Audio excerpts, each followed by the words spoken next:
ನಮಸ್ಕಾರ ಸ್ನೇಹಿತರೆ, ಎಲ್ಲರೂ ಹೇಗಿದ್ದೀರಾ? ಚೆನ್ನಾಗಿದ್ದೀರಾ? ಇವತ್ತು ನನ್ನ ಮಗನಿಗೆ ಒಂದು ಪ್ರಾಜೆಕ್ಟ್ನ ಮಾಡಿಕೊಡೋದಕ್ಕೆ ಎಲ್ಲ ಥರದ ತಯಾರಿಗಳನ್ನು ಮಾಡ್ಕೊತಾ ಬಂದೆ.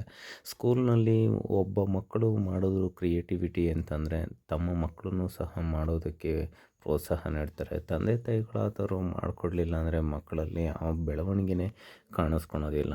ಅವ್ರಿಗೂ ಸಹ ಕ್ಯೂರಿಯಾಸಿಟಿ ಇರೋದ್ರಿಂದ ನಾನಿವತ್ತು ನನ್ನ ಮಗನಿಗೆ ಮಾಡ್ಕೊತಾ ಬಂದೆ. ನೋಡ್ತಾ ಇರ್ಬೋದು, ಹಾಗೆಯೇ ಥರ್ಮೋಕೋಲ್ನ ನಾನು ನೀಟಾಗಿ ಕುಯ್ಕೊಂಡು ಅದು ವೇವ್ ಶೇಪಲ್ಲಿ ಬರಬೇಕು ಅಂತ ಅಂದ್ಬಿಟ್ಟು ಆ ರೀತಿ ಮಾಡ್ಕೊತಾ ಬಂದೆ. ನೋಡಿ, ಕುಯ್ದು ಆ ಥರ್ಮೋಕೋಲ್ನ ಮಟ್ಟ ಮಾಡ್ಕೊತಾ ಬಂದೆ. ಹಾಗೆಯೇ ಇರುವಂತಹ ಮಕ್ಕಳಿಗೆ ನಾವು ಸಹ ಇದೇ ರೀತಿ ಪ್ರೋತ್ಸಾಹ ಮಾಡೋದ್ರಿಂದ ಅವರು ಸಹ ಕಲಿಕೆ ಅನ್ನೋದು ಬೆಳವಣಿಗೆ ಆಗುತ್ತೆ. ನಾನು ಯಾಕೆ ಇದನ್ನು ಮಾಡ್ಕೊಂಡು ಕೊಡ್ತಾಯಿದ್ದೀನಿ ಅಂತಂದರೆ, ನನ್ನ ಮಗ ನೋಡಿ, ಅಯ್ಯೋ ನಾವು ಮಾಡಿದ್ದನ್ನು ನಮ್ಮ ಅಪ್ಪ ಅವರು ಎಷ್ಟು ಕಷ್ಟಪಟ್ಟು ಮಾಡ್ತವ್ರೆ ಅಂತ ಒಂದು ಅವರಲ್ಲೂ ಕ್ಯೂರಿಯಾಸಿಟಿ ಇರಲಿ ಅನ್ನೋದಕ್ಕೆ ನಾನು ಕೂತ್ಕೊಂಡು ಮಗನ ಮುಂದೆನೇ ಇದನ್ನೆಲ್ಲ ಮಾಡ್ಕೊತಾ ಬಂದೆ. ಹಾಗೆ DC ಮೋಟ್ರುಗಳಿಗೆ ಒಂದು ಸ್ಕೆಚ್ ಪೆನ್ನ ತೊಗೊಂಡು ಎರಡು ಕಡೆಯೂ ಸಹ ನಾನು ಅಂಟಿಸ್ಕೊತಾ ಬಂದೆ. ಅದನ್ನು ಅಂಟಿಸ್ಕೊಬೇಕಾದ್ರೆ ಮುಂಚೆನೇ ಪ್ರಾಕ್ಟಿಕಲಾಗಿ ಒಂದು ಸತಿ ಈ ಜಾಗಕ್ಕೆ ಇದು ಕೂತ್ಕೊಳುತ್ತಾ ಇಲ್ವಾ ಅಂತ ನಾನು ಒಂದು ಸತಿ ಚೆಕ್ ಮಾಡಿ ಹಾಕ್ಕೊತಾ ಬಂದೆ. ಯಾಕೆ ಅಂದರೆ ಪ್ರಾಜೆಕ್ಟು ಮಾಡಬೇಕಾದ್ರೆ ಕ್ಯೂರಿಯಾಸಿಟಿ ಇಲ್ಲೇ ಇರಬೇಕು.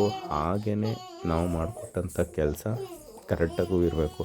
ಇದೇನು ಎರಡೆರಡು ಚಕ್ರಗಳು ಹಾಕಿ ಇದನ್ನೆಲ್ಲ ಮಾಡಿದ್ದಾರೆ. ಹಾಗೆ ಇನ್ನೊಂದು ಕಡೆ ಏನೋ ಥ್ರೆಡ್ ಟೈಪಲ್ಲಿ ಐತೆ ಅಂತ ಅಂದ್ಕೊಂಡಿದ್ದೀರಾ.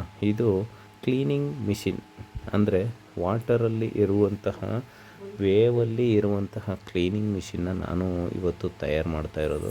ಸ್ಕೆಚ್ ಹಾಕಿ ಒನ್ ಟೈಮು ನನಗೆ ನನ್ನ ಮಗ ಡ್ರಾಯಿಂಗ್ನ ತೋರಿಸ್ತಾ, ಅಪ್ಪ ಈ ರೀತಿ ಮಾಡೋಣ ಸ್ಕೂಲಲ್ಲಿ ಮಾಡಿರೋದಕ್ಕಿಂತ ವಿಭಿನ್ನವಾಗಿ ನಾವು ಮಾಡ್ಕೊಬೇಕು ಅಪ್ಪ ಅಂತ ನಮ್ಮ ಮನೆಯವರು ನನಗೆ ಸಪೋರ್ಟ್ ಮಾಡಿದ್ದಕ್ಕೆ ನಾನು ಇದನ್ನು ಮಾಡೋದಕ್ಕೆ ತಯಾರಿ ಮಾಡಿಕೊಂಡೆ. ಸ್ಕೂಲ್ನಲ್ಲಿ ನಾವೇನೇ ಮಾಡ್ಕೊಂಡೋದ್ರು ಅವ್ರು ಕೊಡೋವಂಥ ಬೆಲೆ ಅಷ್ಟೇ. ಯಾಕೆ ಅಂದರೆ ಸ್ಕೂಲ್ಗಳಲ್ಲಿ ಪ್ರಾಜೆಕ್ಟ್ನ ಮಾಡೋದಕ್ಕೆ ಹೇಳ್ತಾರೆ, ಆದರೆ ದಿನವೆಲ್ಲ ಈ ಪ್ರಾಜೆಕ್ಟ್ ಕಡೆ ಗಮನ ಕೊಟ್ಟರೆ ನಮ್ಮ ಕೆಲಸಗಳು ಎಷ್ಟು ಹಾಳಾಗೋಗ್ಬಿಡುತ್ತೆ ಅಲ್ವಾ? ನಾವು ಈ ಪ್ರಾಜೆಕ್ಟ್ನ ನಾವು ಮಾಡ್ತಾ ಇರೋದು ಮಕ್ಕಳ ಭವಿಷ್ಯಕ್ಕಾಗಿ. ಅವರಲ್ಲೂ ಒಂದು ಕ್ಯೂರಿಯಾಸಿಟಿ ಇರಲಿ, ನಮ್ಮ ಅಪ್ಪನೂ ಅಮ್ಮನೂ ಮಾಡ್ಕೊಂಡು ಕೊಟ್ಟರು ಅನ್ನೋ ಒಂದು ಇದಕ್ಕೆ ನಾನು ಎಲ್ಲ ಥರದ ಮೆಟೀರಿಯಲ್ಗಳನ್ನ ತೊಗೊಂಬಂದು ಇದನ್ನು ಮಾಡೋದಕ್ಕೆ ತಯಾರು ಮಾಡ್ಕೊತಾ ಬಂದೆ. ಹಾಗೆ ಒಂದು ಕಡೆಯಿಂದ ಒಂದು ಕಡೆಗೆ ಗ್ಲೂನ ಹಾಕ್ಕೊತ ಎರಡು ಬದಿ ಹಾಕ್ಕೊಂಡಂಗೆ ಆ ಥರ್ಮೋಕೋಲು ಕರಗ್ತಾ ಬಂತು. ನನಗೂ ಈ ಎಕ್ಸ್ಪೀರಿಯೆನ್ಸು ಇದೇ ಫಸ್ಟ್ ಟೈಮ್ ಆದರೂ ನಾನೇನು ಬಿಡಲಿಲ್ಲ. ಮಾಡಿ ಕೊಟ್ಟರೆ ತುಂಬ ಒಂದು ಹೆಸ್ರು ಬರುತ್ತೆ ಅಂತ ಅಂದ್ಬಿಟ್ಟು ನಾನು ಈ ಪ್ರಾಜೆಕ್ಟ್ನ ಮಾಡಿಕೊಂಡು ಹಾಗೆಯೇ ಎರಡೂ ಬದಿಗೂ ತಿರ್ಗಾ ನಾನು ಮೋಟ್ರಿಗೆ ಗ್ಲೂ ಗನ್ನ ಅಂಟಿಸ್ಕೊತಾ ಬಂದೆ. ಅಂಟಿಸಿದ್ರು ಅದು ಜಿನುಗ್ದಂಗೆ ಎಲ್ಲಿ ನಾನು ಕರಗೋಗ್ಬಿಡುತ್ತೋ ಅಂತ ಅಂದ್ಕೊಂಡೆ. ಈ ಪ್ರಾಜೆಕ್ಟ್ಗಳು ಯಾಕಾರ ಕೊಡ್ತಾರೋ ಮಕ್ಕಳಿಗೆ ಅಂತ ಅನ್ನಿಸ್ತು. ಪ್ರಾಜೆಕ್ಟ್ ಕೊಡೋದಾದ್ರೆ ಬರೀ ಯಾವ್ದಾದ್ರು ಎಕ್ಸ್ಪ್ಲೈನ್ ಕೊಡೋ ಅಂಥದ್ದು ಕೊಟ್ಬಿಟ್ಟು ಬಿಟ್ಟರೆ ಎಷ್ಟೋ ಅನುಕೂಲ ಆಗುತ್ತೆ.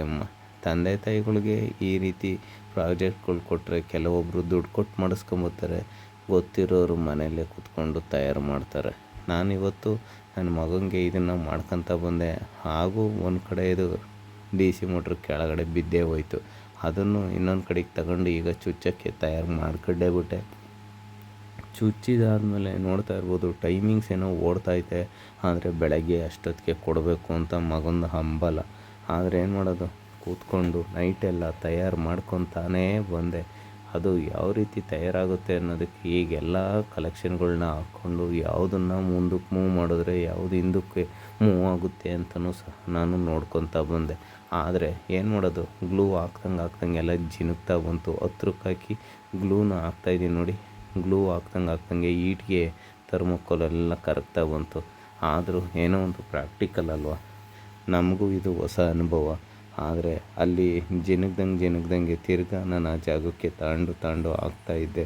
ನನಗೇ ಒಂಥರ ಅನ್ನಿಸ್ತು, ಮಕ್ಕಳನ್ನ ಇಷ್ಟೊತ್ತಿನಲ್ಲಿ ನಿದ್ಗೆಡಿಸಿ ನಾನು ಈ ಕೆಲಸ ನಾನು ಮಾಡಿಕೊಟ್ರೆ ನನ್ನ ಕೆಲಸ ಯಾರಪ್ಪ ಮಾಡಿಕೊಡ್ತಾರೆ ಅಂತ ಅಂದ್ಕೊಂಡೆ.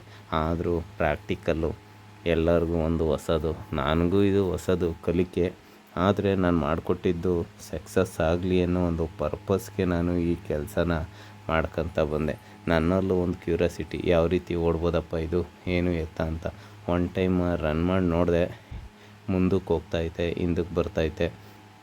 ಇದೇ ರೀತಿ ಮಾಡಿಕೊಟ್ರೆ ಅವನಿಗೂ ಒಂದು ಅನುಕೂಲ ಆಗುತ್ತಲ್ವ ಅಂತ ಮಾಡಿದೆ. ಆದರೆ ಸ್ಲೋ ಮೋಷನ್ಗೆ ಹಾಕಿದ್ದೀನಿ. ಎಷ್ಟು ಹೋಲ್ಸ್ಗೆ ಅಂದರೆ ಬರೀ 9 ಹೋಲ್ಸ್ಗೆ 3 ಡಿ ಸಿ ಮೋಟ್ರುಗಳು ರನ್ ಆಗಂಗೆ ಮಾಡ್ಕೊತ ಬಂದೆ. ಆದರೆ ಅಲ್ಲಿ ಸಕ್ಸಸ್ ಏನೋ ಆಯಿತು, ಅದರ ಮೇಲ್ಗಡೆ ವೀಲು ತಿರುಗುತ್ತೋ ಇಲ್ವೋ ಅಂತ ಕನ್ಫ್ಯೂಸ್ ಆಗಿಬಿಟ್ಟಿತ್ತು. ಅದಕ್ಕೂ ಒಂದು ಟಬ್ನ ಹಾಕಿ ಎಲ್ಲ ಥರದ್ದು ತಯಾರು ಮಾಡಿಕೊಂಡು ವೀಲು ಅದು ಎಲ್ಲ ಅಲೈನ್ಮೆಂಟ್ ಮಾಡ್ಕೊತ ಬಂದೆ.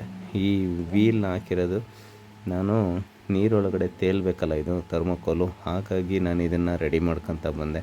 ಕಸನ ಯಾವ ರೀತಿ ಮೇಲಕ್ಕೆ ಎತ್ತುತ್ತೆ ಅನ್ನೋದನ್ನು ಸಹ ನಾನು ಇಲ್ಲಿ ವಿಡಿಯೋದಲ್ಲಿ ತೋರಿಸ್ಕೊಡ್ತಾ ಹೋಗ್ತೀನಿ. ನೋಡ್ತಾ ಇರ್ಬೋದು ಯಾವ ರೀತಿ ಮೇಲಕ್ಕೆ ಕಸ ಎತ್ಕೊಂತೈತೆ ಅನ್ನೋದಕ್ಕೆ ನಾನು ಇಲ್ಲಿ ಒಂದು ಅಂದರೆ ರಿವರ್ನ ಕ್ಲೀನ್ ಮಾಡೋ ಅಂಥದ್ದು, ಕೆರೆಗಳಲ್ಲಾಗಿರ್ಬೋದು, ಕಟ್ಟೆಗಳಾಗಿರ್ಬೋದು, ಅಲ್ಲಿ ನೀರನ್ನ ಕ್ಲೀನ್ ಮಾಡೋ ಒಂದು ಪರ್ಪಸ್ಗೆ ಇದನ್ನು ಇದು ಮಾಡ್ತಾ ಇರೋದು. ಮುಂದಕ್ಕೆ ಹೋದಂಗೆ ಅದು ಮೇಲಕ್ಕೆ ಕಸನ ಮೇಲಕ್ಕೆ ಎತ್ಕೊಳ್ಳಿ ಅನ್ನೋ ಒಂದು ಇದಕ್ಕೆ ನಾನು ಇದನ್ನು ಪ್ರಾಜೆಕ್ಟ್ನ ನನ್ನ ಮಗನಿಗೆ ನಾನಿವತ್ತು ಮಾಡಿಕೊಟ್ಟಿದ್ದು.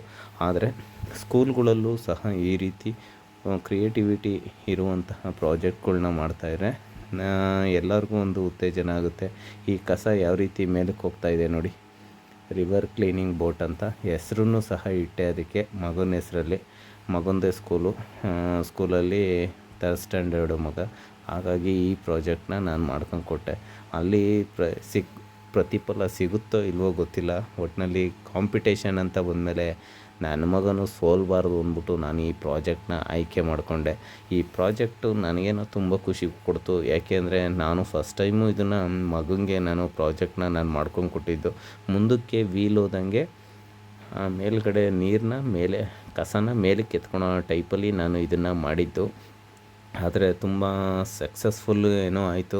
ಆದರೆ ಸ್ಕೂಲ್ನಲ್ಲಿ ಕಾಂಪಿಟೇಷನ್ಗೆ ಪ್ರೈಸ್ ಕೊಡ್ತಾರೋ ಇಲ್ವೋ ಅಂತ ಗೊತ್ತಿಲ್ಲ. ಆದರೆ ಪ್ರೈಸ್ ಕೊಡ್ತಾರೋ ಬಿಡ್ತಾರೋ ಗೊತ್ತಿಲ್ಲ. ಒಟ್ಟಿನಲ್ಲಿ ಸ್ಕೂಲಲ್ಲಿ ನನ್ನ ಮಗನೂ ಒಂದು ಪಾರ್ಟಿಸಿಪೇಟ್ ಮಾಡಿದ್ನಲ್ಲ ಅಂತ ಒಂದು ಹೆಮ್ಮೆ. ನೋಡ್ತಾ ಇರ್ಬೋದು ಕಸ ಯಾವ ರೀತಿ ಮೇಲಕ್ಕೆ ಹೋಗ್ತಾ ಇದೆ ಅಂತ ಅಂದ್ಬಿಟ್ಟು. ಚೆನ್ನಾಗಿದೆಯಾ? ಇದೇ ಥರ ಇನ್ಫಾರ್ಮೇಷನ್ ವೀಡಿಯೋಗಳನ್ನ ನನ್ನ ಇದರಲ್ಲಿ ಹಾಕ್ತಾಯಿರ್ತೀನಿ. ಹಾಗೆ ಒಂದು ಕಮೆಂಟ್ ಮಾಡಿ, ಹಾಗೆ ಸಬ್ಸ್ಕ್ರೈಬ್ ಮಾಡ್ಕೊಳ್ಳಿ, ಒಂದು ಲೈಕ್ ಮಾಡಿ ಅಂತ ಕೇಳ್ತಾ ಈ ವಿಡಿಯೋನ ಕ್ಲೋಸ್ ಮಾಡೋಣ ಅಂದ್ಕೊಂಡಿದ್ದೀನಿ.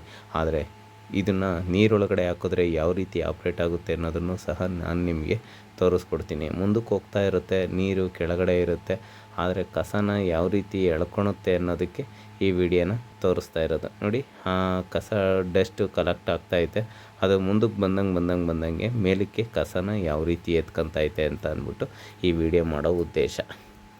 ತುಂಬ ಚೆನ್ನಾಗಿದೆಯಾ? ಚೆನ್ನಾಗಿದ್ದರೆ ಕಮೆಂಟ್ ಮಾಡಿ, ಹಾಗೆ ಒಂದು ಲೈಕ್ ಮಾಡಿ ಅಂತ ಹೇಳ್ತಾ, ನನ್ನ ಮಗನ ಸ್ಕೂಲು ಸತ್ಯಸಾಯಿ ಸ್ಕೂಲ್ ಬನಶಂಕರಿಯಲ್ಲಿ ಇರ್ತಕ್ಕಂಥದ್ದು. ಈ ಪ್ರಾಜೆಕ್ಟು ನಿಮಗೂ ಏನಾದರೂ ಬೇಕು ಅಂದರೆ ಈ ವಿಡಿಯೋನ ನೋಡಿಕೊಂಡು ನೀವು ಮಾಡ್ಕೊಳ್ಳಿ, ಬಳಸ್ಕೊಳ್ಳಿ. Thank you. ಜೈ ಗುರುದೇವ್.